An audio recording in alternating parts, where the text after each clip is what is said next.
Welcome into the CHGO Bears 100 podcast presented by DraftKings Sportsbook, America's top-rated sportsbook. Download the app. Use promo code CHGO when you sign up. What's going on, Bears fans? Adam Hoge, Mark Carman, Nicholas Moreano on a Wednesday, who's faking sick so he didn't have to come into the studio. No, he's actually really sick, and we told him to stay the hell away because we have important draft shows the next couple days. Yeah, I thought that Nick, well, there's nobody that works harder than Nick except probably you. All I've heard the last 3 weeks, I was up till 1, I was up till 2. I'm like, you good old Carm was sleeping peacefully at 10:30. You could have delegated some of that stuff right over here. I'm here for you, buddy. I have a delegation problem. Yeah, but Nick has just been grinding it, and we just wanted to make sure that he was good to go at Hallis Hall and didn't get anyone sick, and we miss you right now. But even though it's just lovely to see you, Nicholas Moreano. I feel like this always happens, too, when it's an important week. Yeah, I sound terrible. I'm sorry. But when it's an important week, like, hey, let's get sick now and just make it a lot more difficult. But we're going to persevere. We're gonna get through this. I have a giant bag of vitamin C drops I'm going to eat today. We're going to be perfect. God. Don't overdose on that. That's good. Just start eating them. See what happens by the end of the show. Nick gets sick more than my kids. I should talk. I'm the one who lost my voice week 1 of the season. Yeah, you were horrible at the beginning of the year. Yeah. Oh, my body will definitely give out on Sunday, but it's gonna hold out till Sunday. I'd like to personally apologize to Nick also, because last night on Bears After Dark I called him out for Nick Cam.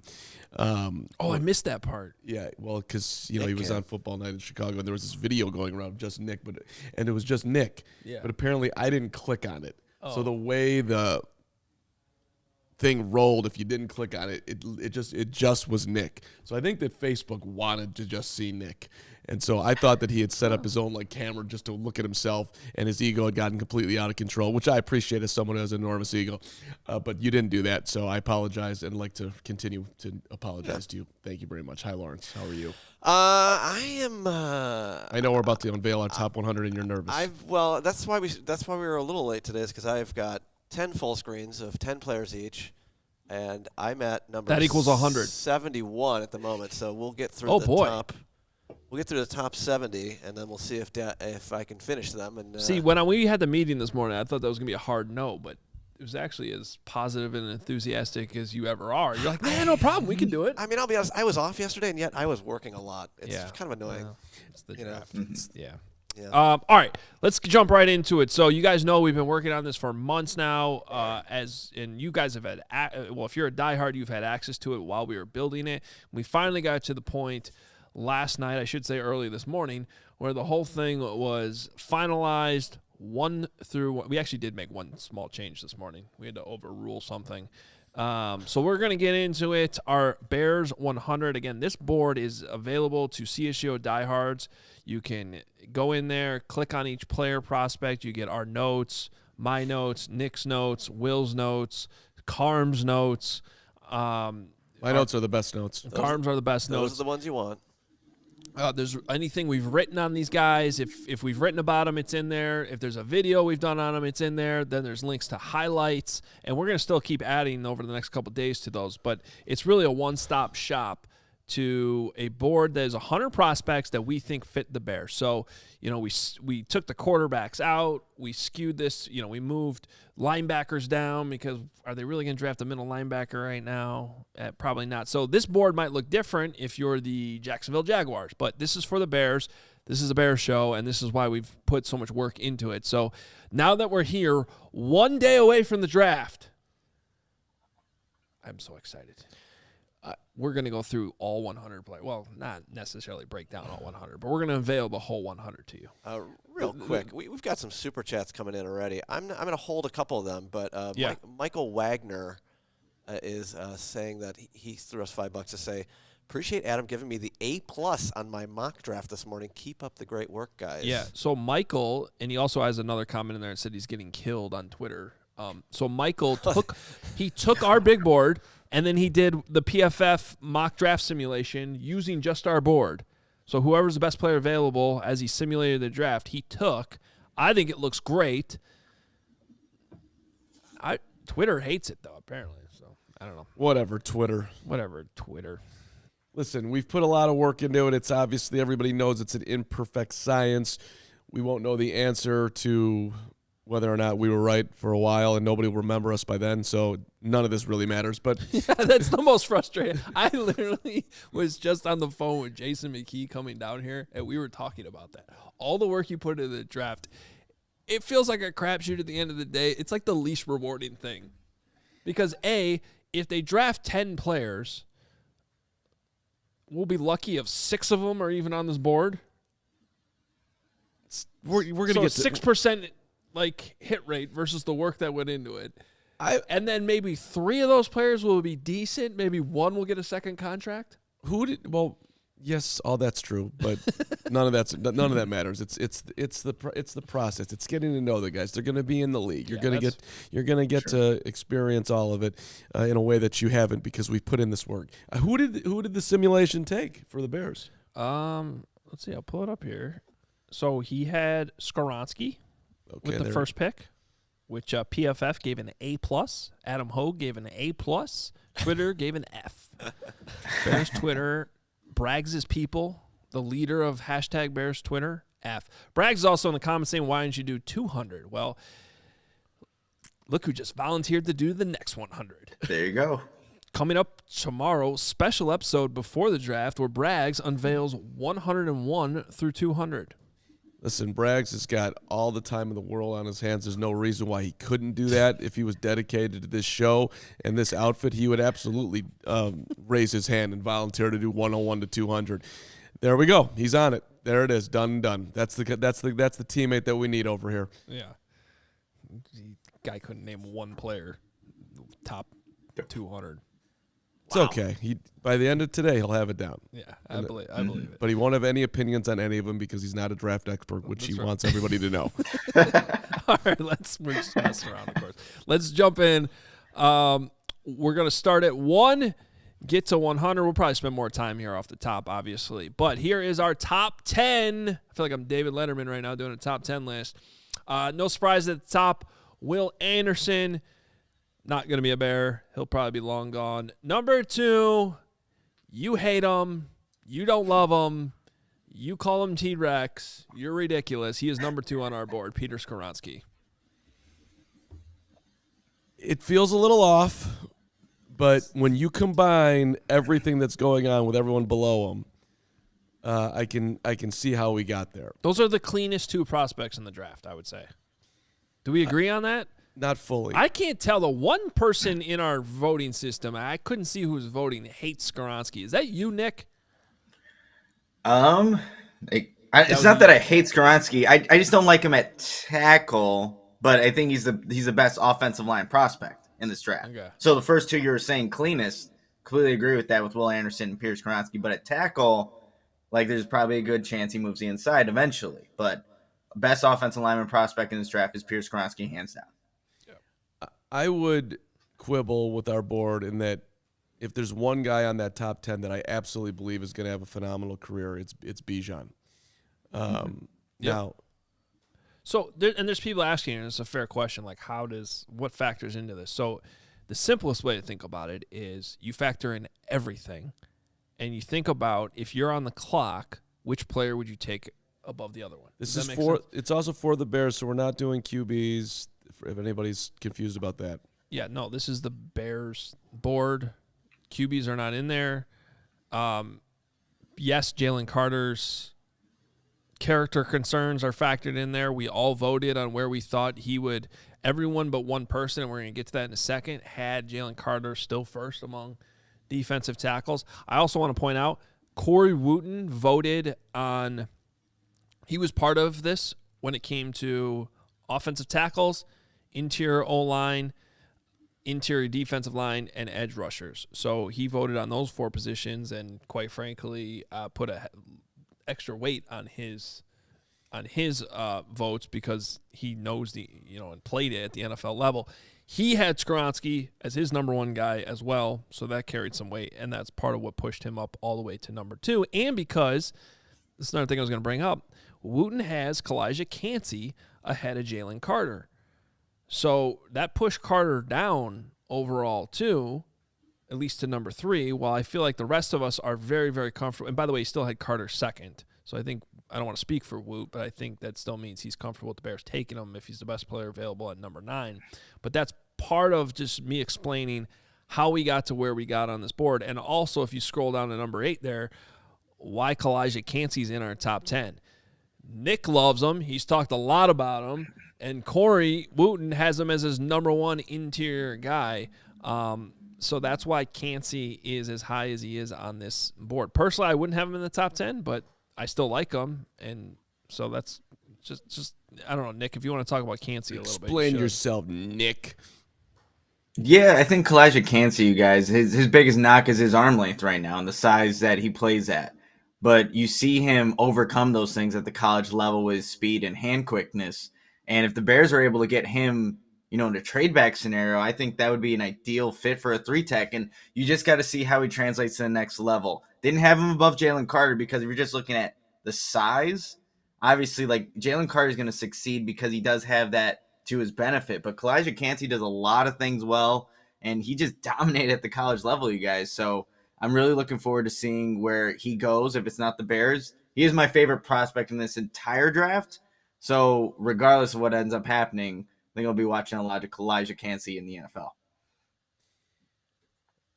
When you get a combo of both Nick and Woot going so hot on him, and he's got that Pitt lineage, which is no one thinks he's going to be the next Aaron Donald. That seems a little bit crazy, but I'm very interested. I'll be paying attention to Kalijah. And if Woot said that, didn't he? He compared him to him. Yeah, so he said he's the next Aaron Donald, but here's the thing about the Aaron Donald comps, and this is why I like Cansey. If he's there when the Bears, even if the Bears were to end up with an earlier second-round pick, and he's there, I would take him with the emphasis the Bears need on that position. But I got a little insight, like this Aaron Donald comparisons. I get it. I mean, there's a lot of. You watch the tape, you look at how relentless he is, how he uses his smaller size to his benefit with his leverage, and he's just the production is great. We're talking about a guy that was unbelievably productive at Pitt. I get all that. The part we can't really measure is sort of the intangibles, and I did get some insight that there's whatever is inside Aaron Donald that has turned him into the monster that he is on the football field, that relentlessness, the persistence, that grit that you're looking for. I'm not so sure that Cansey has it to that level. And so, to me, I think he can be a really good player, but trying to put a ceiling on it that reaches anywhere near what we're talking about with Aaron Donald is hard for me to do. And I also think it's going to limit him in the run game. So you might see a guy that can shoot the gap and collapse pockets and really create that type of pressure, interior pressure that the Bears are looking for. But I don't know that you're going to get the same level of dominance that Aaron Donald has in the run game, which is sometimes been ridiculously picked apart on Twitter, which is not fair to Aaron Donald. So that's just kind of where I'm at with Cansey. I like him a lot. I think I'd probably still have a late first round grade on him. Obviously, Nick and Corey love him, which is great, and that's why this is a democracy, this big board, and that's why he ends up as high as he did. I'm just very interested in who the Bears are going to pick, address between now. You're interested to see who the Bears pick? Well, I know that's okay. Let me shorten up what I was just saying. Who the hell are they drafting that's going to play on that defensive line? Are they going to be aggressive and trade up for a guy and try to get Kalijah earlier and give up, multiple of their 53, 61, 64 to move up to try to get him if he falls? Would they do something like that? Or are they going to pick a defensive player at 9 and not go down? Or are they really just going to lean in and say, I don't care about defense at all. I just want to make our offense sing so we can feel extremely comfortable and get as many assets next year for the draft so we can attack that in free agency and also maybe go out and get Chase Young, who just got his fifth-year option declined by the Washington Commanders. Super injured, but super talented. I just think it's it'll be – the draft will tell you a lot on how much they actually are, from a Ryan Poles standpoint, how much they're trying to win next year versus just make sure that they have the quarterback figured out completely. And we did get a super chat from Martin Ochoa about the Chase Young news, asking, do you guys think he's a trade option for the Bears, maybe in a trade back with Washington? I mean, I guess maybe you would have to be very careful with the medicals on that. I think it's insane they're declining the fifth-year option. I think it's a one-of-one situation with the ownership in question right now and them selling the team. Otherwise, I can't. It's either that or he's got some serious concerns about that knee going forward. And if it's that, then you don't trade for him. Guys, in Indy, there was a lot of crazy talk about Chase Young from some of the late nights that we had there in Indianapolis. And I don't know if that's what's kind of going on with declining the fifth-year option, but yeah, it's a guy obviously that would fit a need for the Bears, but I wonder if there's other things to this that teams need to look into with Chase Young. What can you reveal from those late night conversations without naming any names? What was being said, Nick? Yeah, just kind of the people that he was hanging around with. I guess the group that has kind of been with him for a while now. I don't know if that's the reason why they're declining a fifth-year option, but there was just a lot of stuff being said about chasing him. Where's this even coming from? But now you kind of see the fifth-year option not being taken up. So, but again, don't know if those are you pointing can out some red flags and things that don't necessarily add up, which is pretty good instinct sometime when you're trying to piece these things together.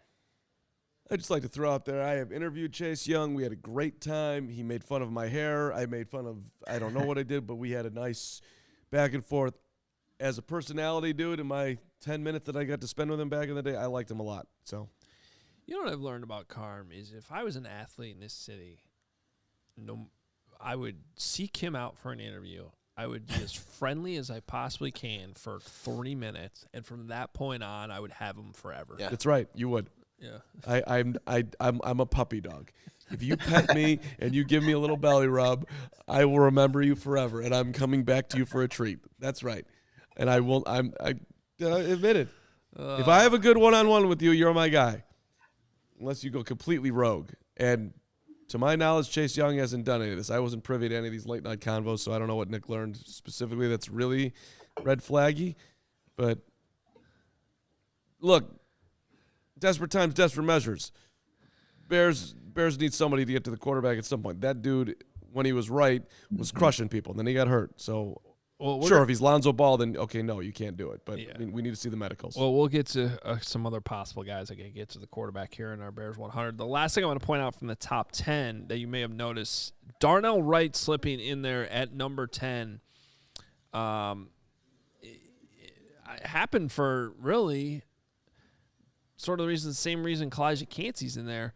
But Corey Wootton and I both have Darnell Wright number 2. Actually, then let me just make sure that that's right. I believe, we have him ahead of Paris Johnson when it was all said and done. So that's why he's not ahead of Paris Johnson overall on our board, but he is in the top 10 right there. And in my free newsletter that just was published a couple hours ago, in my bold predictions, that was actually the pick I made for the Bears, Darnell Wright. And we were talking before the show. I was asking Adam, do you think that's at 9 or do you think they're trading down and you're leaving that open? Mm-hmm. I mean, this is pure right tackle for those who don't know Darnell Wright. He is a physical, plug-and-play right tackle. Doesn't have the positional versatility of Skoronski if things don't go right, or if the Bears add in different pieces that makes it more sense for them to play him elsewhere. Darnell Wright, right tackle, period, end of story. Which allows you to keep Braxton Jones. So that means that you're right. You're leaning into Braxton Jones at the left. Seems and I like guys maybe, too. Yeah. With Wright, like his best 3 games, you look at it, it's against Georgia, and you have Nolan Smith and Jalen Carter. You have Alabama, Will Anderson, then LSU, BJ Ojulari. So he went up a lot of really high talented competition. Did pretty well at it. So Darnell Wright has been, I think, skyrocketing up everyone's draft boards, especially the last 3 weeks here. All right, so there's your top 10. Before we keep going, and we will be picking this up. We're not going to go through every single player, but we are going to show you the board in tens. But do want to tell you about our friends at FOCO. You can get fitted out in the best sports gear around with hoodies, shoes, signs, bobbleheads, everything in between. A lot of the stuff we have here on our set, courtesy of FOCO. It is spring. It is baseball season. You got Aloha shirts, straw hats, polos, bags, everything you need for a game or really just for summer to represent your teams. The decorations we have around here, FOCO donated a few of these awesome pieces for our sets. Please go show them some love. You can check out FOCO.com or click the link in the description below for all non-presale items. Use the promo code CHGO for 10% off. Nick, I don't want to jump ahead, but this one could be for you. Shopping for an engagement ring can be intimidating, my friend. Wow. There's a lot to know when making a big decision, like finding that perfect engagement ring. That's why, whenever you get there someday, Nick, tomorrow, 10 years from now, that's why you should visit James & Sons Fine Jewelers, one of the largest family-owned independent jewelers in Chicagoland. They've been in business since 1964. Maybe today. Yeah. Today, the Sunderland family members are working in the stores every single day. Professional, no pressure staff. You just come in there, you tell them that you've got $28 to spend. They'll figure it out for you. By the way, when you stop in, you can have a beer or another tasty beverage just and relax. They want to make you feel at ease and enjoy your engagement ring shopping experience. Massive selection. You can go anywhere here with their stunning engagement rings. Top designers, including Tacori, Lana, Hearts on Fire, James & Son carries both natural and lab-grown diamonds. You can compare them side to side if you can even tell the difference. I personally definitely cannot tell the difference, but maybe you can. They offer the James & Sons no BS warranty with all kinds of perks at no extra charge on every engagement ring. So, and here's a question for you. By the way, 4 Chicagoland locations: Lincoln Park, Naperville, Orland Park, Sherrillville, Indiana. Online also, jamesandSons.com. And here's a question for you. Will the Bears find a gem during this 2023 NFL draft, or maybe a ring later on this year? Let's go crazy. Let's get that ring later this year or next year. Elevate your engagement ring shopping experience. Find the perfect ring at an incredible value at James & Sons Fine Jewelers. Visit jamesandSons.com to get started today. Nick. Bragg saying Nick is proposing after the Bears draft Bijan Robinson, per sources. Jacob says Nick to announce the 9th overall pick and proposing at the same time tomorrow night, calling it now. Wow. Possible. Looks like I'm going to have a busy couple of days here for me. But now I know where to go. Appreciate it, Mark, for giving us all the great insight. I lost it now, but someone else said that Carm should be buying a ring for Bijan. It's a decent consideration. I could, go to jamesandSons.com for my guy Bijan if that indeed does happen. By the way, we also have to do our DraftKings play of the week.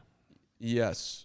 And since we were just talking about Darnell Wright, I just looked up the odds for the number 9 overall pick. Okay.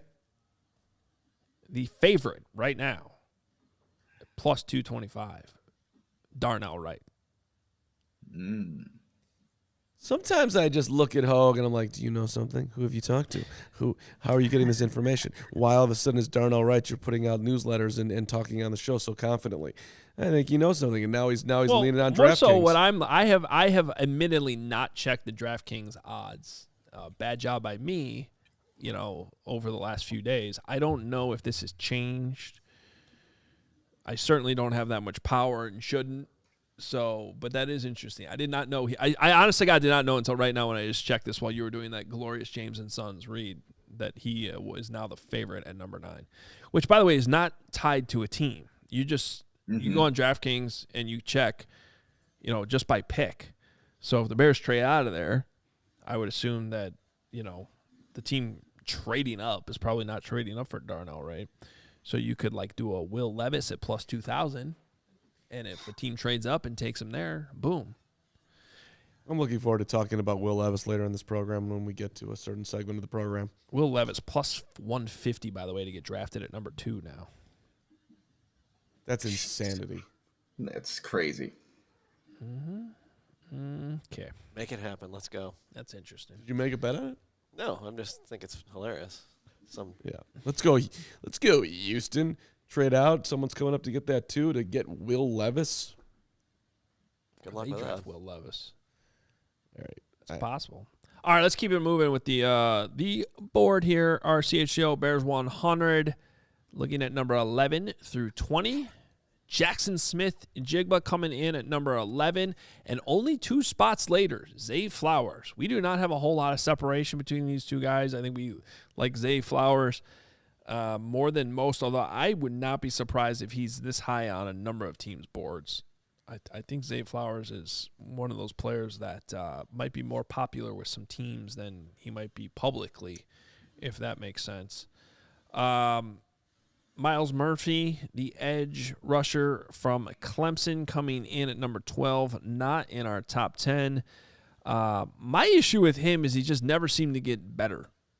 We're talking about a stud recruit, decorated, came in, made an impact pretty quick, but sort of stalled out. And I'm not a huge fan of players like that. I just get a little nervous about it. I do think that there's a pretty high floor there.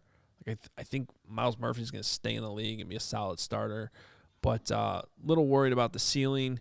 We spent a lot of time internally talking about Nolan Smith, who ultimately comes in at number 16. At one point, I even moved him to linebacker because we're trying to make this Bears specific, and I am really not sold that he is a put your hand on the ground 4-3 defensive end. I also can't deny the talent, and I also sit here every year and say, draft football players, draft good football players, find a spot for them, and Nolan Smith is certainly one of those guys. So he still comes in at number 16 here. Carm or Nick, you can jump in if you have anything you want to point out here in this group of players. I would just say the one guy in that group that I think can be absolutely elite is the guy that you were just talking about. Now, will he be able to bring his size, 230 some odd pounds, into the NFL, get to the quarterback at edge and or at linebacker? Will he get drafted in the right place, be schemed properly, all that type of stuff? It does, but he's the only guy out there that's being compared to Micah Parsons, who we would kill to have on the Chicago Bears. So I find that super interesting, and I do wonder, at least 1% of me, if the Bears have any love on Nolan Smith, and that could be a stunning pick at 9. I doubt it, but I probably would jump out of my seat if they did that, and I would say that I believe in you, Ryan Post, because that would be a bold ass take. For me, guys, I'm looking at the last 2 guys that rounded out our top 20 there, with Jahmyr Gibbs and Emmanuel Forbes.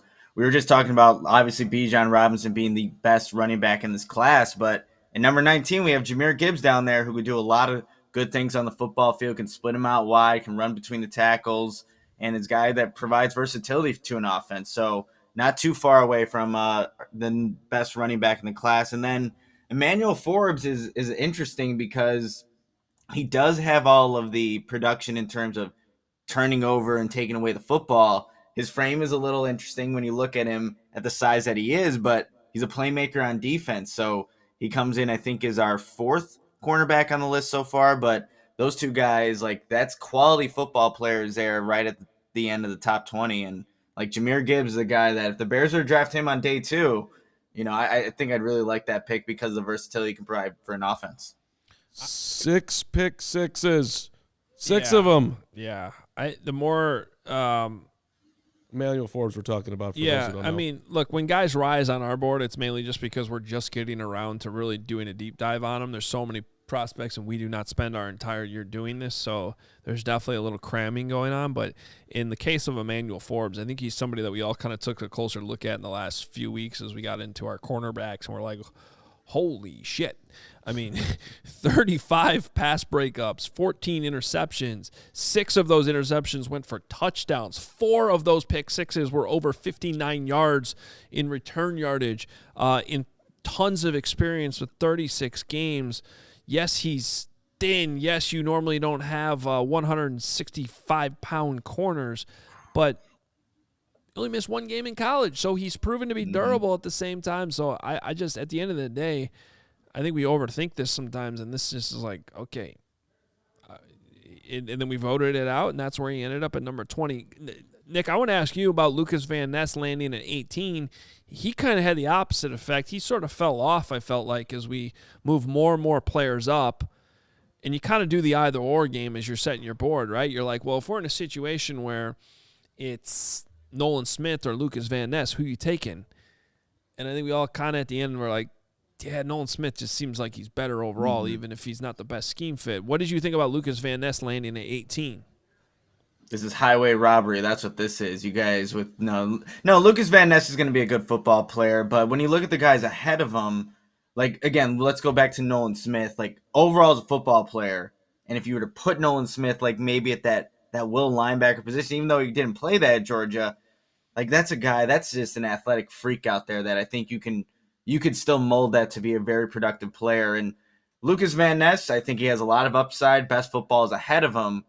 But the way we kind of went with our board, I'm all right with him being at 18. I've seen a bunch of other boards, too, where they kind of have him overall.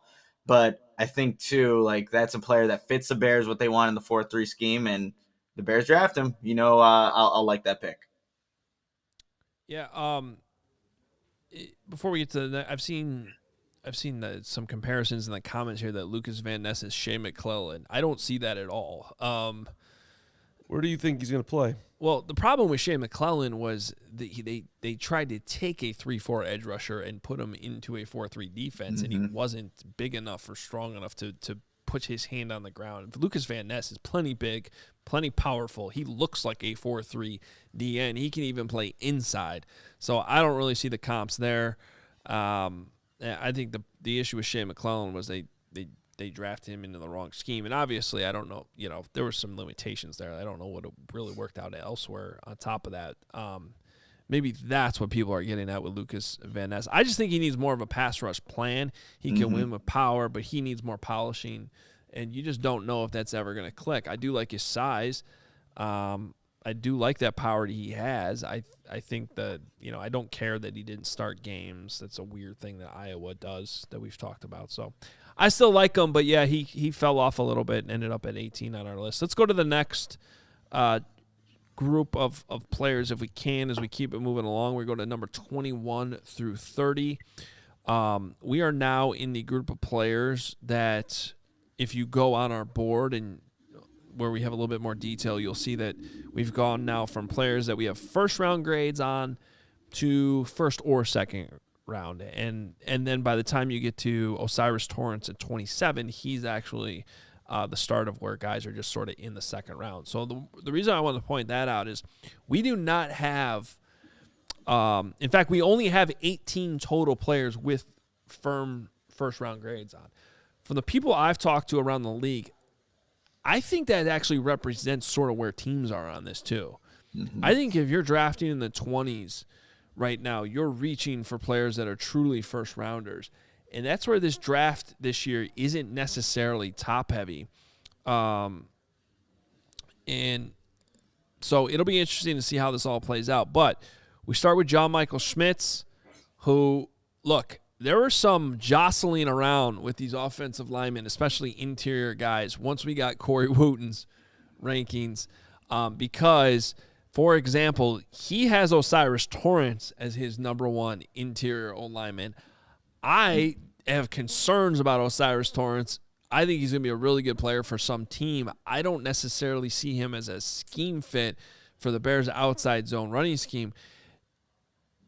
spoiler alert, Corey Wootton knows way more about line of scrimmage football than I do, so I'm going to trust him on that. But that's sort of where we had one of these things where we were on the opposite ends.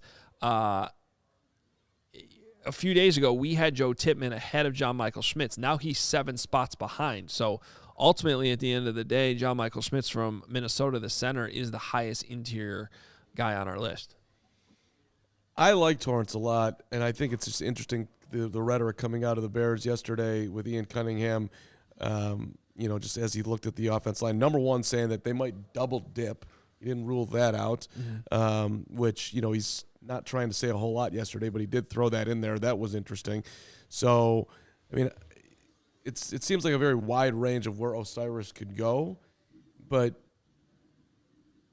I do wonder if if the Bears wait, even though, as you just put out, he's not necessarily a great scheme fit, his tape is impressive, man. I think he's going to have a very, very solid career. For me, guys, I was looking at the interior defensive line there. We have Keanu Benton and then Adetomawa there. And that, look, they're one spot difference, right? But for me, just kind of looking at Adetomawa and how they played him at Northwestern, there's a lot of time where he was outside the tackle where we think here he's going to play primarily as that 3-tech position. And Keanu Benton's a really good football player. But for me, I just think Adebare gives you more upside at the position, and that get off and that leverage he plays with. For me, I would have switched those two. Like, now looking at our board, like, I think that's where where I would disagree a little bit with the potential he can play with at the next level. Yeah, and that's where, again, Wootton was really high on Keanu Benton. I like Keanu Benton, but I did have Adetomawa higher. But yeah, at the end of the day, it's a consensus board.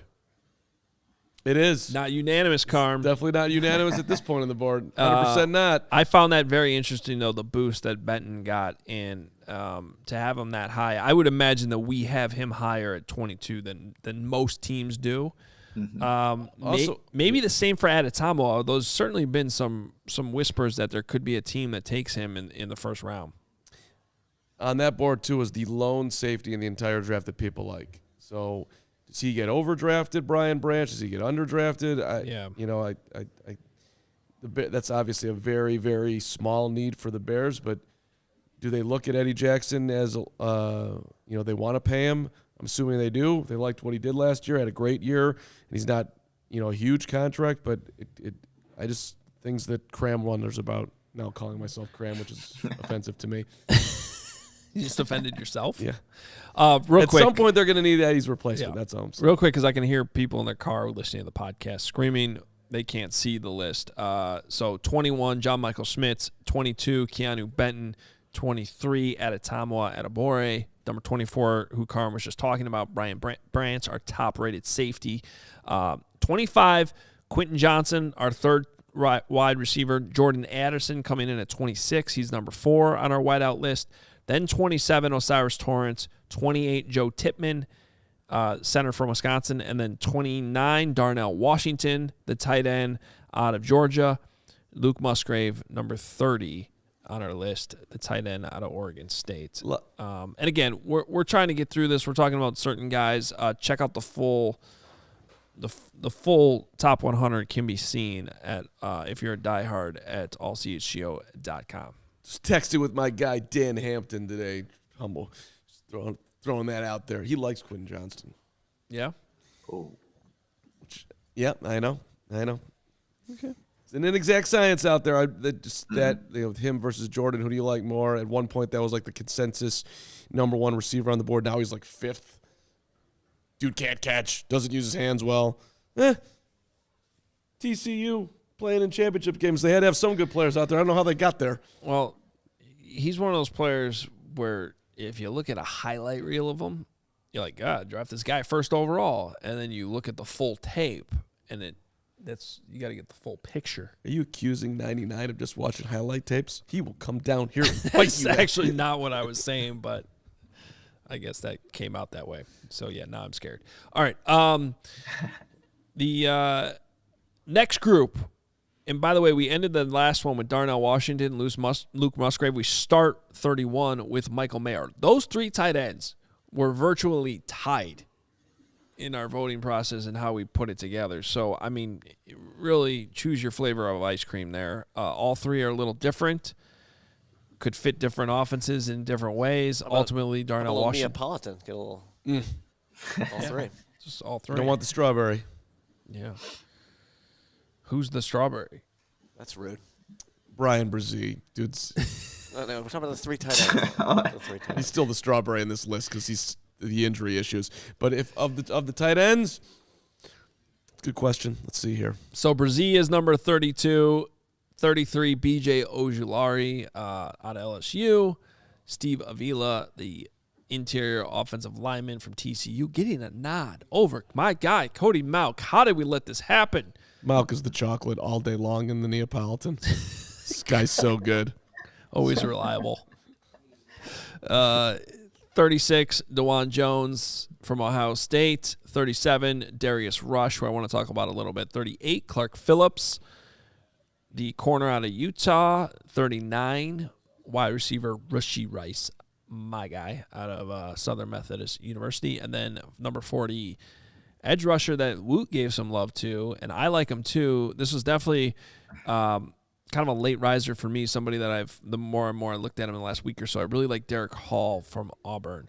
So let's start with Darius Rush, though, who I put him in my newsletter today, my Bears Things newsletter, as a Bears Fit guy. Not that he hangs out with Nick at Bears Fit. He just fits the Bears and the hits philosophy. Great speed, great length, tested well athletically, was at the Senior Bowl. We've talked about him before. He was a practice player of the week at the Senior Bowl. Character off the charts. Coaches love him. He also was a former wide receiver who kind of struggled with wide receiver. They finally moved him to corner just last year in 2021, and his career took off. So I think there's a lot to like there about Darius Rush, and I could see him being a fit for the Bears. Yeah, he was somebody at the Senior Bowl that, he obviously won Senior Bowl Player of the Week, but consistently through the practices too, he showed that aggressiveness, the instincts. His first interception last season shows all the instincts you like out of a corner. He jumps the route, returns the ball 68 yards, almost should have scored on the play. I had him knocked down there in my notes, but just a guy who plays with instincts. And so if you can get him on, day 2, late day 2 pick, Darius Rush makes a lot of sense for the Bears. I like dudes who played a lot of sports. He's one of those guys. He also Carmen likes dudes that play a lot of sports. I like whenever I read, and by the way, Hoge. These are what you get in Carm's notes. Yes, these are what I do. Did he play basketball or did he not play basketball? And that matters to me. And can you dunk? Great. Now we know we got a significant athlete. Darius is interesting. If I was to bet on I made a bet on this show that the Bears are not going to take a running back. I would bet that they are going to take a corner at some point. I think they absolutely are going to add into that room. So maybe this will be the guy. I also want to point out Derek Hall. Did we talk about Derek Hall at all on the show recently? I think we did yesterday for a I drafted him with the last pick in our mock draft, Derek Hall. That's what. 64th Did we get into his pick. story, though, about how he shouldn't even be alive? We did not. So he was born. There's the preemie, right? 4 months premature, 23 weeks. It's crazy. Put that into some type of context. My son was born at 32 and a half. But it was kind of, I don't want to say funny, but so he weighs 2 pounds 9 ounces, which sounds like nothing. Well, my son was down to 3 pounds 2 ounces. So I'm looking at this, I'm like, at 23 weeks, he's actually massive at 2 pounds 9. No wonder he turned into an amazing football player. I'm obviously having some fun with this, but seriously, that's actually pretty good size for 23 weeks. I mean, really should not have survived. His mom was literally given the choice: do you want to fight this or not? And they did. And he grows up to be this long, talented football player. It's an incredible story. And any preemie is going to get moved up my board, obviously. Yeah, I mean, with the connection to James and your family and his talent and everything else put together and the story period, I'm all in. Let's go. If the Bears draft him, I'm getting a Derek Hall jersey. Let's go. James. Seriously, let's right go. away. I mean, that would be. If for nothing else here on Draft Day, can we just get some great stories that we can talk about? We're going to be on the air for 7 hours tomorrow. I mean, Friday, 6 hours tomorrow. Is it going to be that It's long? going to fly by. It's not. First, I'm not. I'll go 24 hours. I'll never stop talking. I'll be asleep. But I'll go 4. Friday night. Friday night could be a 5.5 hour show. So Gary Ross, be ready to step in. No, it's not. It's gonna 7 minutes in between second rounders, 5 minutes in between third rounders. It flies by. It'll fly by. It'll fly by. We'll be done by 11. I hope we go to midnight. All right. Next group, starting at 41, going to 50, Mozzie Smith out of Michigan comes in at 41. Anton Harrison at 42, the tackle from Oklahoma. Wide receiver Jalen Hyatt. We got back-to-back wide receivers here. Hyatt from Tennessee, Tyler Scott from Cincinnati, number 45. Keely Ringo from Georgia. 46, Deontay Banks. 47, another great reason why we have this glorious database that we can look at. I love this group. There's a lot of guys in here that I find super interesting, and Jalen Hyatt's at the top of that list. Felix Onudike Uzama. We put the pronunciations in here, too. He puts it on his Twitter. He understands that it's tough. Dude's got his Twitter literally has his name phonetically spelled. I appreciate that. But he's a fun player with a high motor. He comes in at 47. Josh Downs, the wide receiver from North Carolina, at 48. Couple edge rushers rounding out our top 50, Will McDonald and Keon White. Sign me up for Josh Downs, too. You want to add to that receiver room? Undersized, but overworked. This dude is... Yeah, his production was insane. His production's insane. His dad played in the NFL. His mom is weeping talking about him in a video that I watched on the guy. He doesn't stop working. His sister is like a mechanical engineer doctor and like probably does studies 12 hours a day. And she's like, Josh is the hardest worker I've ever seen in my life, and it's not even close. He wanted to go to Carolina rather than go into the standard schools because he wanted to make a name for himself. Josh Downs is an interesting dude. Can I give you a team to watch on Josh Downs? Sure. Carolina. Detroit. Do you know why? Nope. Josh Downs' uncle is current Lions defensive backs coach, Dre Bly. I did know that and forgot. Okay. I hate that. He doesn't want to be a Lion. He wants to be a Bear. Can I give you one move we made late that I'm really glad we did? I think a slightly better version of Josh Downs is Tyler Scott from Cincinnati. Scott came in at 44, 4 spots ahead of Downs. He is smaller like Josh Downs, but he has better speed, better separation. He's a deep ball catcher. I mean, you want to plug him into the Bears offense where Justin needs some more guys to catch the ball downfield with his arm and his deep ball ability. I love the idea of adding Tyler Scott to the Bears. The way he tracks the ball downfield. He's a great gunner on punt, so he can play right away even if he's only on the field in like sub packages as a rookie when you want to go deep. Blocks well. I like Tyler Scott. Okay. I'm down with Tyler Scott. Have you watched Jalen Hyatt's tape? I'm sure you have because you've watched everything you're Adam Hoge. Jalen Hyatt, that dude's running wide open all the time. Yeah. We have him one spot ahead of Scott. I mean, he is fast as hell. He is 5 yards behind the cornerbacks. It's not just because he's fast. And Hendon Hooker had some dudes to throw to, by the way, when you're breaking that thing down. Tennessee was loaded.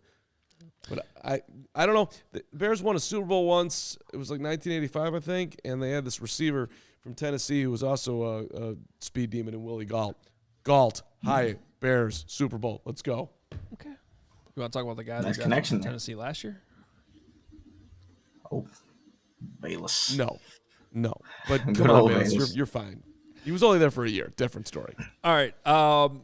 There's our top 50. We still got 50 to go through. We're going to go through them a lot faster to wrap up the show. But also, I was driving down here, Nice sunny day in Chicago. Had the Shady Rays on. That's what I'm talking about. On the way down. Take on the sun with gear built to last.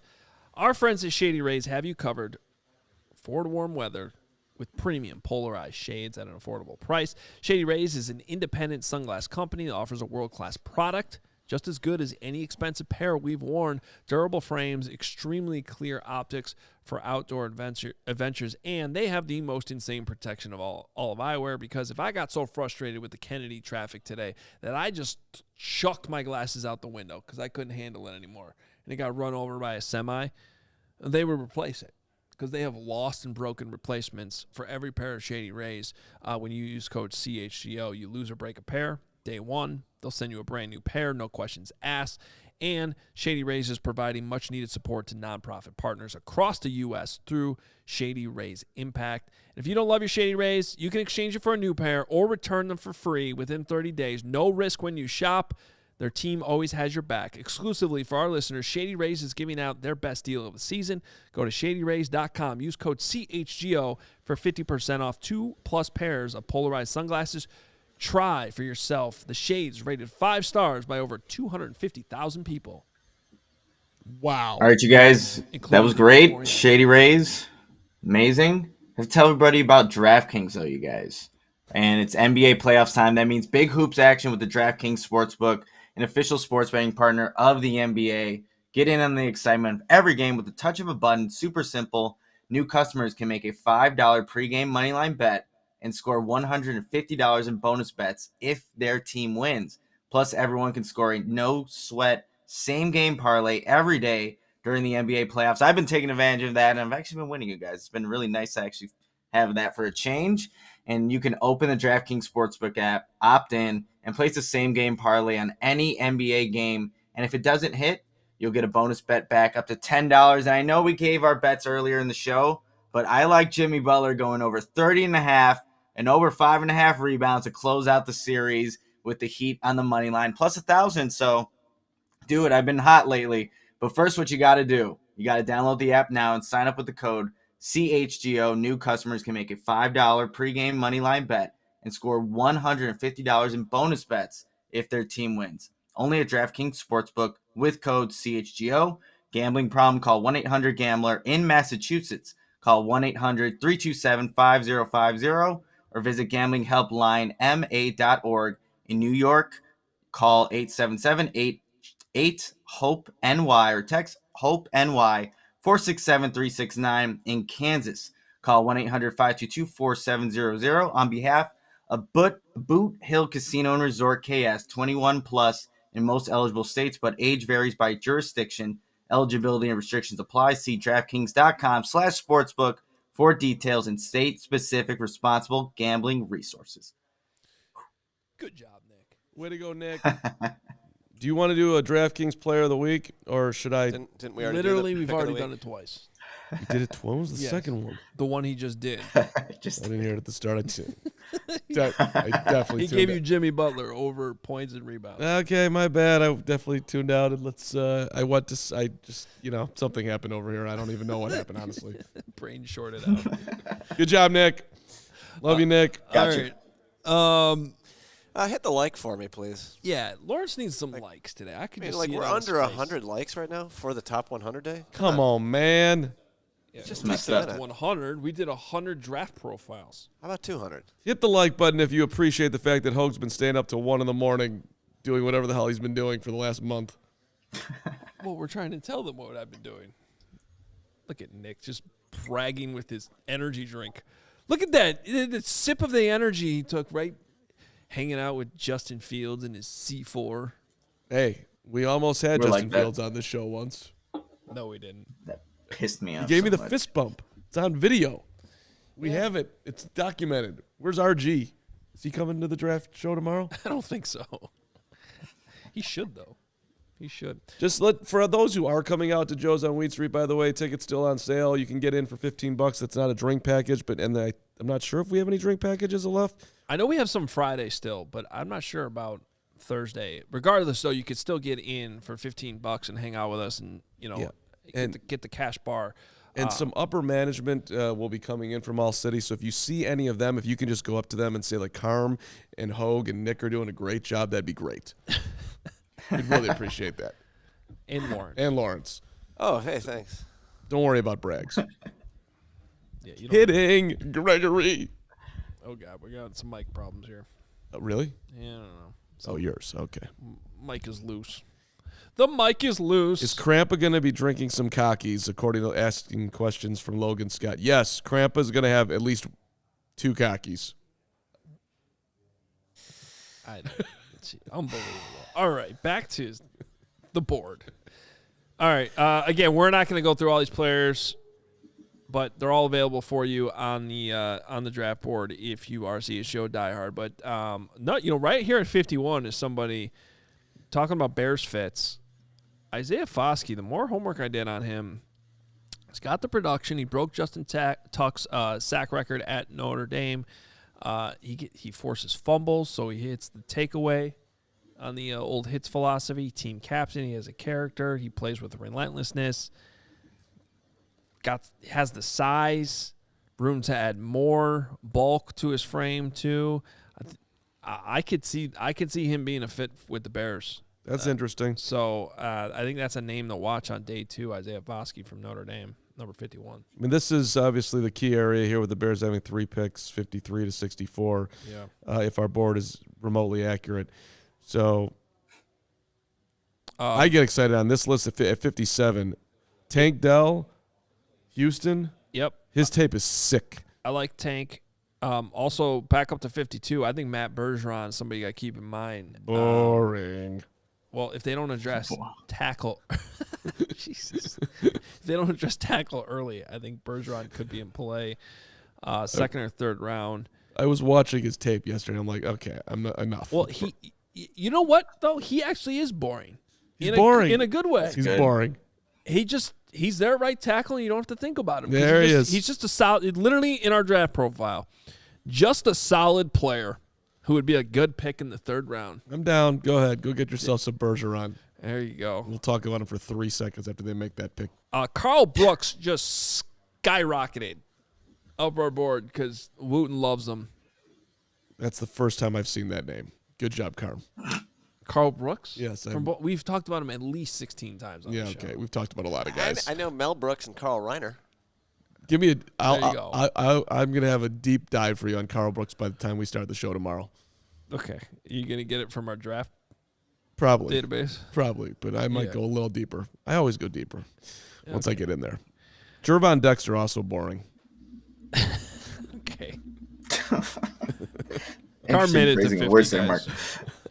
We're proud. All right, let's go to 60 and keep it moving here. Tucker Kraft, the tight end. No, that's 60. I'm sorry, 61. Yes, Tucker Kraft rounded out our last board, number 60. 61, we got a couple of running backs here on the top, and it's Devon A-Chain. He is off the A-Chain. Not boring. Very exciting. Would love it. Speedster, track star at A&M. Love the character. Can kick return. He came in as RB3 on our list, just ahead of Tyjae Spears, who we've talked a lot about as well. So a couple running backs there. Cam Mitchell from Northwestern at number 63 could be in play if the Bears want to go Northwestern. Great idea. Yeah. That would be the Carm mock draft. 1 win. Here we got some linebackers that popped in here. Drew Sanders, I believe, is our LB1. Now, part of this is just because, look, you spent money on Tremaine Edmonds. I could see them drafting some depth at the will linebacker spot potentially. So that's where I think Drew Sanders, Trent Simpson could potentially come in play. But that's why these linebackers have been pushed down so much, and partially why you don't see Jack Campbell this high or even LB1 because he's more of a Mike, and I think that's kind of a reach. So this is how our board is skewed, especially to fit the Bears and the kind of the thought and conversations we had around it. Jair Brown is somebody I'd keep an eye on. Played with Jaquan Brisker, is really close with Jaquan Brisker, and is said to basically be the Jaquan Brisker of this year's Penn State team. So if they like Jaquan Brisker, last year. You'd think they would like Jair Brown this year. And so if you're going to have that conversation about potentially what's next after Eddie Jackson, maybe pairing Brisker and Brown back up could be an option. I like those stories. I'm just very disappointed in Jaquan Brisker this offseason. Oh, because he hates Michael Jordan? Dude just keeps tweeting about LeBron. It's just we got it. We're gonna have to sit down with 9. He's wearing Jordan's Olympic number. What kind of respect is that? That's true. 2-time gold medal. Let's go, Brisker. Guys, real quickly, one guy I want to highlight, our number 70 guy, Tuli Tuipolatu from USC, the edge rusher. 13 sacks last season, but when you watch his tape, at 6'3", 266, he moves fluid for an edge defender. He has that same jump chop block move that you'll see from Aaron Donald, Robert Quinn. So he kind of stood out the more and more I was watching him, and you can get him later on in the draft. I think I ended up taking him for one of my picks in our mock draft that we did. That'd be another player that maybe scheme fit. You wonder exactly how he's going to fit, but he's a good football player, and that's sometimes as easy as it comes down to it. You can take a guy like that. Yeah, glad you pointed him out too, because we in my notes I actually have him fitting the hits principle, but kind of questioning if he's really an ideal 4-3 defensive end. But definitely those are the guys you should probably pay attention to. The next group, we start with more edge defenders right off the top. Zach Harrison from Ohio State. Yaya Diaby from Louisville. Best name ever. Who I think had a perfect RAS score, the relative athletic score. I think he was 10 out of 10. So that's something to keep in mind. But he is about to turn 24 already. It was sort of a one-year wonder. Wild story for how long it took him to actually get to the point where he had a productive season. So, and then looking down the list, a couple more linebackers. Diane Henley from Washington State, who I believe was at Colorado before Nevada. He spent 5 years at Nevada before going to Washington State. And then Nick Herbig from Wisconsin is in there. A couple more wide receivers with Marvin Mims and Jonathan Mingo. I like Mims more than Mingo. And I think that those are two names, too, who very well could wind up in that Bears room at some point here. Some wide receivers coming in here. I don't think they're done there, even though they've literally signed everyone. Come here, Equinemius St. Brown. Come on back. Come here, Dante Pettis. Where the hell's N'Keal Harry? I think Marvin Mims might have the best highlights out of almost any of these wide receivers, you guys. Like Marvin Mims, you see some of the plays he's made last season. One-handers, going up over defenders. It's pretty nuts when you watch his highlight tape.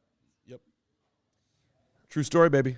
And already, this doesn't surprise me, getting some pushback that we don't have Drew Sanders high enough. I get it. Look, Drew Sanders is going to go higher than 64. Mm-hmm. This is for the Bears, right? Like, they just spent all this money on linebacker, and you got to think about it. Would you rather have Drew Sanders or, let's say at 53, who do we have at 53? Jaden Reed. Another interesting candidate. That's the question you have to ask yourself. Would you rather draft a linebacker who's going to be a backup this year, or do you want to give Justin Fields another weapon and wide receiver? Like, that's the question you have to have. That's why this board is skewed and built for the Bears, and that's why he's lower. I get it. There's a lot of players I like. Drew Sanders, Osiris Torrance, guys who I think are going to be really good players for other teams. I just don't think they're the best fits for the Bears or would be as high up on their board. Do the Bears pay us for this? You talked to anybody over there? I have a couple sources at House Hall that told me this is the same board they're going to use. That's what I was figuring. Tomorrow night. I figured once they saw us moving around, they were like, okay, now we're ready. Yeah. So, all right, let's go to 81. Corey Trice, the cornerback from Purdue, who's big. He's 6'3". He's almost 6'4". Tall, lanky corner. Isaiah McGuire, who I think Nick likes. You're an Isaiah McGuire guy, Nick? Yeah, he was someone that I think stood out there at the Senior Bowl practice. That's where I first got just a introduction to him. But he's also a guy that on the edge too, like big body guy who actually has some pretty good get up, but definitely has that bull rush for a guy who plays on the edge. So yeah, Isaiah McGuire, late round pick or day 2. end of day 2. I like that pick. This is actually Greg Braggs' expertise area. It's too bad that Greg isn't on the show right now. He is in the chat. I think he should actually lean in on Charbonnet and Schoonmaker, who he was working on yesterday. But he was. Real story. We gave Bragg some work to do. Yesterday. We did. It was an amazing moment. Marte Mapu, you were super excited about him earlier. You still there? I still am. I'm not sure how many people realize this, though. Marte Mapu, who we really liked at the Senior Bowl, I think the Bears liked him at the Senior Bowl. He was making plays. He seemed like a hits guy. Hunting the football. At one point, Luke Getsy was mic'd up in practice and like made a point of being like, dude, it was that back-to-back plays where he got the ball, his hand on the ball. But I'm not sure how many people realize he actually suffered a torn pectoral muscle during the pre-draft process. Wasn't able to participate in his pro day. So he's actually on the shelf right now. And look, torn pecs you come back from, but, you know, if you draft Marte Mapu, you might – I don't know what the timeline is. We'll have to find out by, you know, whoever drafts him. But he might not be there when training camp starts. So, like, and I could see taking a spin on a guy like Mapu there, you know, late because, you know, you're taking a spin on a talented dude. What's interesting to me about the whole injury thing right now at this draft, Tyree Wilson broke a bone in his foot and had a screw inserted. Mm-hmm. And I'm not a doctor, but that seems fairly significant to me. Yeah. And, like, there's speculation that he might go as high as 2. Yeah. I think that's – I would have a lot of reservations about that. I need to see you. When you do something like that, I got to see you back on the field and playing before it soured me on Wilson. There's a lot of dudes that are coming off injuries here too. Well, I get it late. I get taking swings late, but early it would make me very nervous. That's why we have these little ambulance emojis next to players that have injury concerns, and maybe I need to. Right now we have a golden football next to Marte Mapu because I like him so much, but I might need to change that to an ambulance. No stone unturned. Yeah, CHGO. We got it. But don't remember though. That's why Eddie Jackson fell. He has a rod in his leg. Which is exactly why I liked the pick at the time, because he would have been a first-round guy. They got him in the 4th round. They were betting on the injury. I liked the Bears' philosophy on that. So it makes a lot of sense. All right. Let's go to what's our number? We're down to 90. We made it.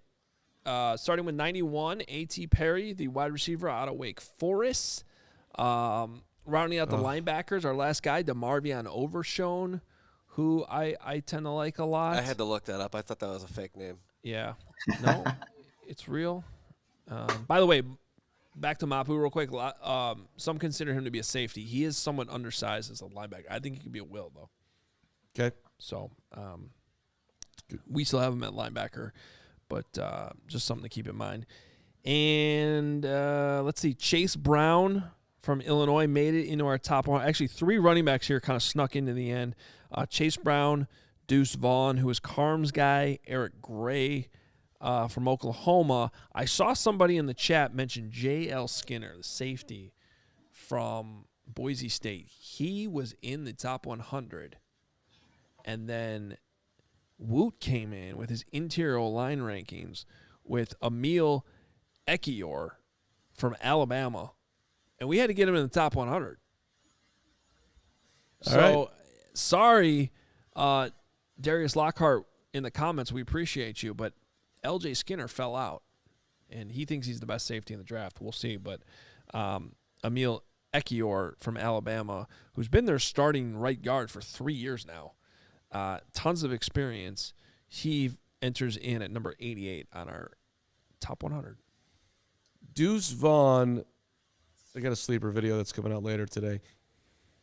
Is he your sleeper? Because we were supposed to do that in this draft. Yeah. Okay. So let me reset. Carm, who's your sleeper in the draft? My sleeper is Deuce Vaughn, ladies and gentlemen. Thank you, Adam. I appreciate that. So walk on at K-State, 5'5", 180 pounds. Think Darren Sproles. He has a run against Alabama in the Sugar Bowl. Now, granted, he ran through a pretty significant size hole, but he took it 88 yards to the house. That is Bama chasing after this 5'5" guy. Could not catch him. He is everything you want in a gadget, dude. He's getting ready for the draft. All he's doing is working on catching punts and doing that. So, by the way, the Bears could use that guy, right? Dante did fine, and maybe Velas will figure it out. But if you could get somebody dynamic doing it, that would be sweet. He's just super fun to watch. Great story, super competitive. Also led all of college football in all-purpose yards last year, 1,800 plus. There you go. That's a pretty good stat. Deuce Vaughn, baby. Let's go. The deuce is loose.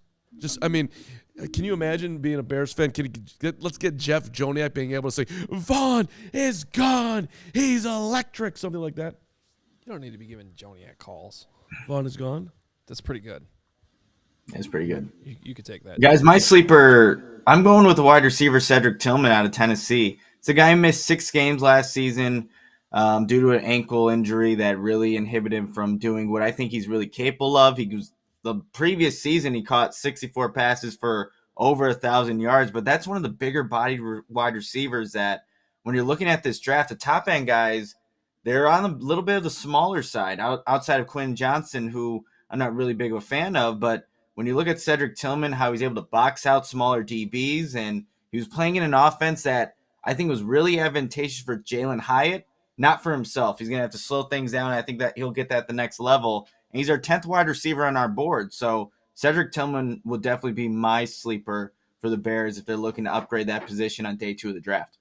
So for my sleeper, I think Marte Mapu could have been one of those guys, but we talked about him already. I'll go with Carl Brooks, who Carm says will have his full breakdown tomorrow. But Carl Brooks, almost 6'4", just under 6'4", 300 pounds. When you watch this guy, to me, he looks like he can be a 3 technique in the Bears defense. It's a little bit bigger. I think he has the versatility to play some different spots. But the way he gets upfield and shoot, the way he specifically shoots gaps inside, which is what you need that 3 technique to do. I like his size, too, to play against the run.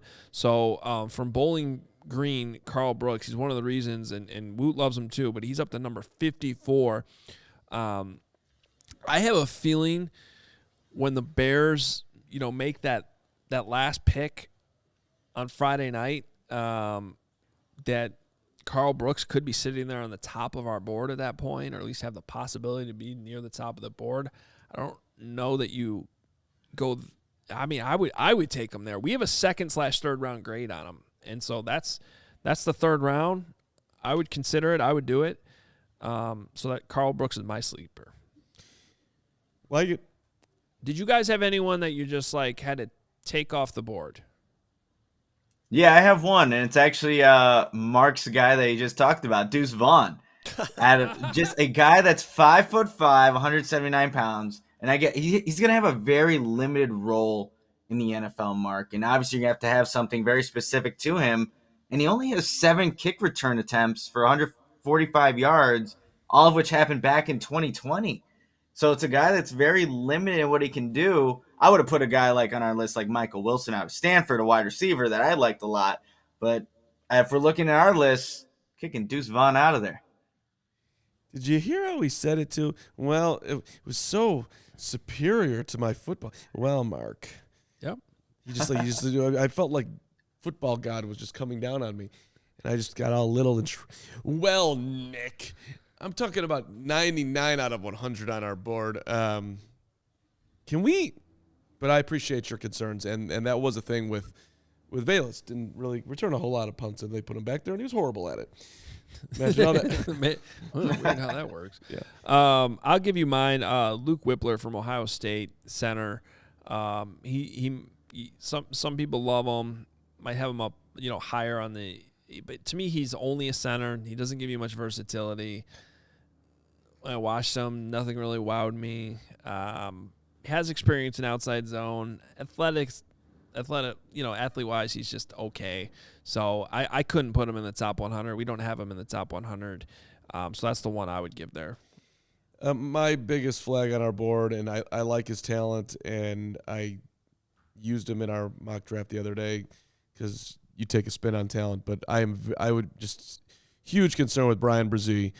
So much time off the field, multiple injuries all across his body. The talent was overwhelming. Dude was, top prospect coming into college, but I just would not touch him if I was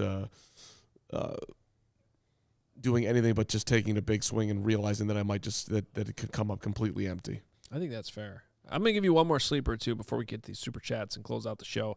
McClendon Curtis from Chattanooga. If you're looking for like a late round offensive lineman, we saw Poles take a number of swings on offensive linemen late last year. One of them worked out with Braxton Jones. I wouldn't be surprised if he takes that approach again.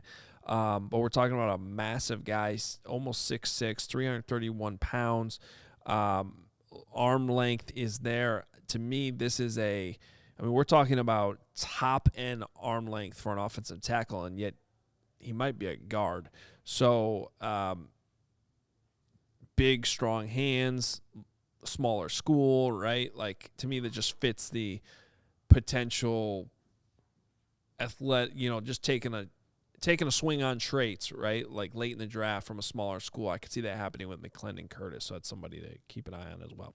All right, super chats to close out the show. What do we got? Let's start with Isaac.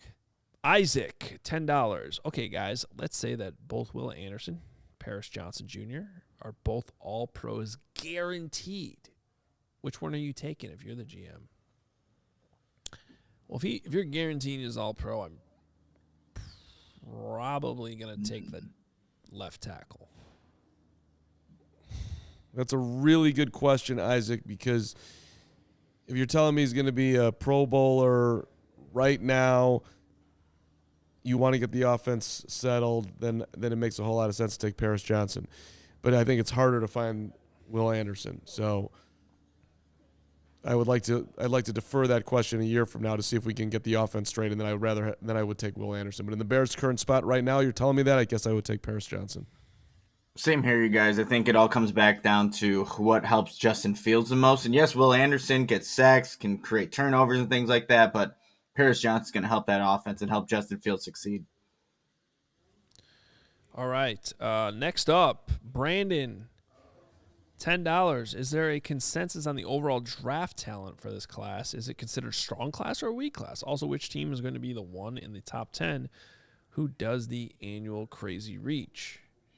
That's who I would have said, Brandon, and appreciate your support all the time.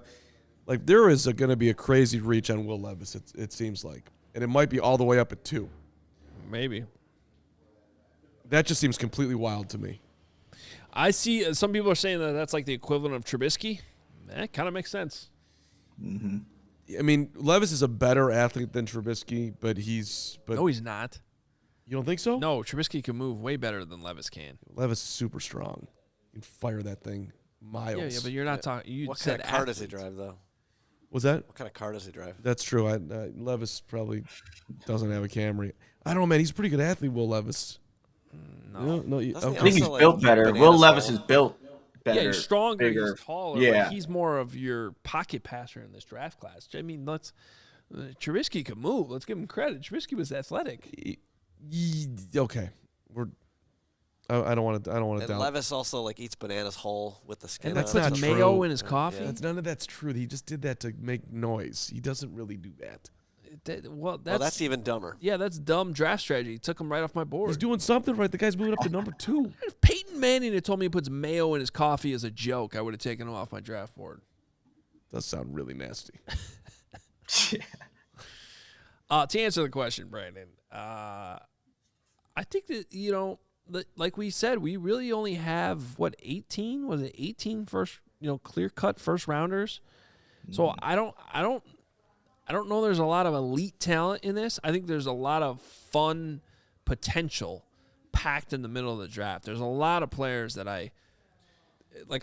I'm almost – actually, I think I am looking forward to Friday more than Thursday, to be honest with you. The 4 picks the Bears have, the possibilities there, I do think that you can get a lot of good starters. But if you're looking for Hall of Famers from this draft class, I think it's very limited. Brandon, the Bears are going to have an amazing draft. I can't wait for our draft shows. This draft stinks. There's not a consensus number 1 quarterback. The one guy that weighs less than me. That That's weird. The best defensive interior defensive lineman is having all sorts of issues off the field. There's one good safety in the whole damn thing. The great cornerbacks, one of them, Devin Witherspoon's undersized. The other guy has had one dynamic season playing college football. To me, it's you can't sit there and say that this draft is like overwhelming with talent. All right, let's get to that last super chat. We have Gerard from Garage. I forget how to say it. I was going to say Gerard. I forget how to say it. He's explained it before. I'm sorry, but you're in Ireland and you have a cool name, and you're wondering any idea what time the Bears will be on the clock at number 9 because you're going to be in Ireland and I'm not staying up all night working at 6 a.m. So do the math. Draft starts at 7. Pick number 9, right? 90 minutes in. Roughly 10 minutes a pick. Yep. So we're looking at 8:30ish Chicago time. I believe there's a 6-hour difference to Ireland. 2:30. So I 2:30 in the morning. You're good. And just leave our show on in the background, and then right when we get to the pick, we'll like yell out, "Gerard, wake up!" 2:15. We'll put you on the timer here, brother. And then then we'll break down the pick for you for 10 minutes. You go back to bed. But you better hit the damn like button if we do all that. Yeah, and I listen to our show every night when I go to sleep. I just want to hear everyone's voices. So I just think you should have us on. Don't you think, Lawrence? Don't you listen to the show when you go to bed? I don't. Oh my God, it's the best. I hate my voice. It's so peaceful when I'm talking to myself as I'm going to bed. There's nothing better. Surprised you're not doing your own radio show as you go to bed. I do that first. I go I brush my teeth. I talk to myself in the mirror, and then I put myself on. And you. And then Braggs jumps out of your closet. And Nick. Rise and shine, Gregory. Braggs every morning jumped out of your closet saying, "Rise and shine," like the Kool-Aid Man. Mm-hmm. That's not what he said, but, Just imagine the life of Jenny waking up every morning to that. So good. Good morning. Let's have another day together. Hell yes. All right, there's still time to get tickets. Please come out. We're going to see you there. We are running out of premium drink packages, though. And, of course, every ticket you automatically get into the raffle entry. Thomas Jones jersey autographed, Mike Ditka jersey autographed. We're giving those out Thursday, Friday nights. You automatically are entered into the raffle with a ticket. And if you just want to get in the door and hang out with the cash bar, tickets starting as low as $15. Again, there's premium options, VIP options. Find it all at allchgo.com. Joe's Bar on Wheat Street. We're there Thursday and Friday night. 1 day away. Damn it. Can't wait. Should we bring Lovey? Should we bring our little Lovey as a... Lovey Smith's coming? People get pictures with the Lovey statue. I love it. I don't know if I'll remember to do that, but maybe I'll bring that. It's this big. It's time to go, but just want to let you know that I had a great time today. Okay. Thanks, Carm. Thank you for all your hard work on the Bears 100. You win. There's no, it's not a competition. Yes, everything's a competition. No, it's not. Nick, genuinely thank you for all the work you did on the Bears 100. That is rude, and I'm offended. You too, Braggs. Great job, Gregory. We're out of here. Okay, tomorrow. So there's no show at noon, obviously. We are in a draft show mode tomorrow night. We'll talk to you. I think the show starts at 6:30. If you're coming out and you don't walk in there and come right to me and get a hug first, I'm going to be upset. I'm all hugs all the time. Yes, you're the hug guy. Please hug Carm. See you tomorrow night.